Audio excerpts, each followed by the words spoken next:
My Gavanan, folks. Today we have the integral from 0 to 1 of sine square log x over log square x dx. And the first thing I'd like to do is get rid of the sine squared function by invoking the double angle formula for the cosine function.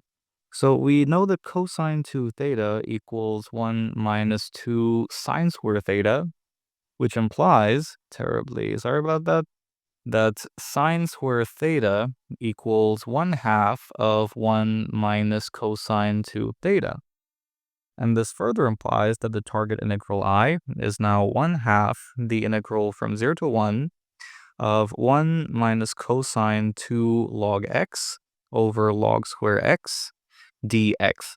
And this looks like a suitable candidate for employing Feynman's trick of differentiating under the integral sign. So we'll do exactly that and define the integral function I of alpha as the integral from 0 to 1 of 1 minus cosine alpha log x over log square x dx. Okay, cool.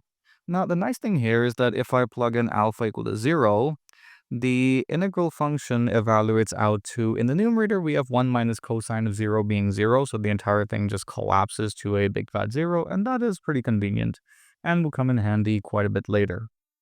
So the plan is to differentiate the integral function with respect to alpha. So on the right, we have the derivative with respect to alpha of integral 0 to 1 minus cosine alpha log x over log square x dx. Of course, we'll switch up the order of the integration and differentiation operators to get the integral from 0 to 1 of now the partial derivative with respect to alpha of 1 minus cosine alpha log x over log square x dx. So we're differentiating partially with respect to alpha. All of the functions independent of alpha are just going to be held constant. So we have 1 over log square x times the derivative of the numerator is in fact 0 minus derivative of cosine is negative sine. So we have two negative signs canceling out. We have sine of alpha times log x. And because of the chain rule, we in fact have a log x term over here, which cancels out with one of the logs in the denominator. So we now have the integral from 0 to 1 of sine of alpha log x over log x dx, and that itself is a pretty damn cool integral as well. And I still have a log x term in the denominator, so I might as well get rid of that by differentiating again, because we just saw that via the chain rule we should get another log x term. So we'll differentiate the whole thing again and get I double prime of alpha equal to integral 0 to 1 over log x, partial derivative with respect to alpha, sine of alpha log x dx, resulting in the integral from 0 to 1 over log x times cosine of alpha log x times log x, which cancels out quite nicely with the log x down there. And we're left with the integral from 0 to 1, terribly sorry about that, of cosine alpha log x, which itself seems pretty damn interesting. But how are we to solve this thing? Well, we'll invoke complex numbers. Recall that using Euler's formula, we can write e to the I theta as cosine theta plus I times sine theta. And this means that if I let theta here equal to log x to the alpha, which does make good sense because by that token we have theta also equal to alpha times log x. So this implies that we have e to the I times log x to the alpha, or e to the log x to the alpha times I, equal to cosine of, well, exactly that term. It's alpha times log x plus I times sine of alpha times log x. So the left-hand side simplifies quite nicely to x to the I alpha, and this implies that cosine of alpha log x is in fact the real part of x to the I alpha. And this implies for the target integral, that is the second derivative of the integral function, that is equal to the real part of the integral from 0 to 1 of x to the I alpha dx. And we can now integrate this pretty damn easily. We have x to the I alpha plus 1 over 1 plus I times alpha, limits being 0 and 1, and as x approaches 1, we get a 1, and as x approaches 0, the entire thing collapses to 0, and we're left with 1 over 1 plus I times alpha. Expand this real quick using the conjugate to get the real and imaginary parts sorted out. I forgot the real part operator. So we have real part of 1 minus I alpha over 1 minus I squared alpha squared, which is just another way of writing 1 plus alpha squared. So this implies that the second derivative of I with respect to alpha is in fact equal to 1 over 1 plus alpha squared, which is pretty convenient because now we plan to recover back the integral function by integrating with respect to alpha, which implies that we have I prime of alpha equal to arctangent alpha plus a constant of integration c that we now need to uncover. And for that, all I have to do is recall what on earth was the derivative of I with respect to alpha defined as. That was the integral from 0 to 1 of sine of alpha log x over log x dx. So conveniently, if I set alpha equal to 0, then I get I of alpha equal to 0 equal to 0, because sine of 0 is of course equal to 0.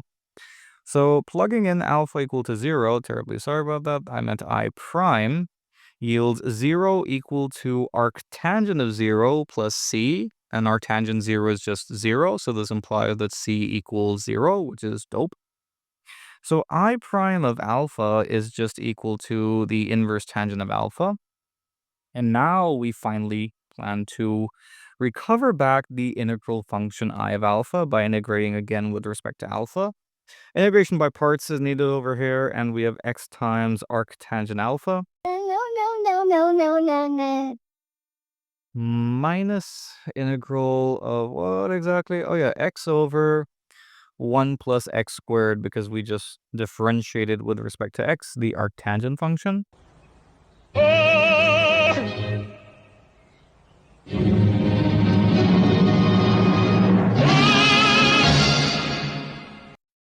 We could expand by 1/2, and we should in fact, so that we now have, oh, dear me. It's not a dummy variable in this case. Terribly sorry about that. So we have alpha times arctangent alpha minus, what exactly? Did I mess this up anywhere else? No, I haven't. Interesting.